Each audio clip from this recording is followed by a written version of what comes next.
आहे जे दुःखचा सागर हे भोगावा लागतो हे सर्व त्याचं निरसन झालेलं आहे आणि निरसन होऊन वाली त्या ठिकाणी रामरूप होण्याच्या अवस्थेमध्ये आहे आणि वाली आपल्या बंधूला म्हणतोय हे सुग्रीवा अरे मी माझ्या गळ्यामध्ये जे वक्रासुराचा वध करते वेळेस इंद्रदेवाने कश्यपाने इंद्रदेवाला दिलेली आणि ती माळ माझे पिता असणारे इंद्रदेव त्यांनी माझ्या गळ्यामध्ये अर्पण केली आणि ती माळ मी तुला देत आहे.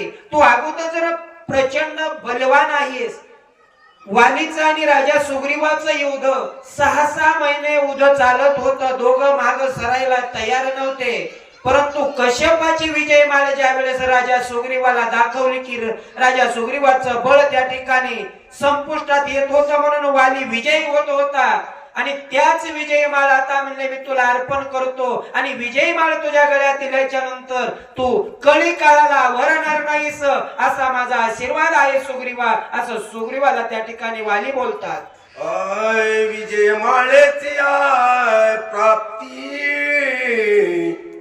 श्रीरामाची सेवा वृत्ती तुझी त्रैलोकी विस्तरेल कीर्ती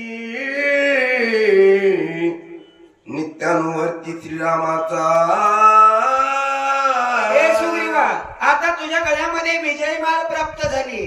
तू रामाचा सेवक झालास. रामाची भक्ती केल्यामुळे आता तुला शक्ती प्राप्त होणार आहे. त्रिजगातामध्ये तुझा झेंडा उभारणार आहे. त्रिजगातात तुझी ख्याती होणार आहे सुग्रीवा असं त्या ठिकाणी बंधू असणारा वाली बोलू लागलेला आहे.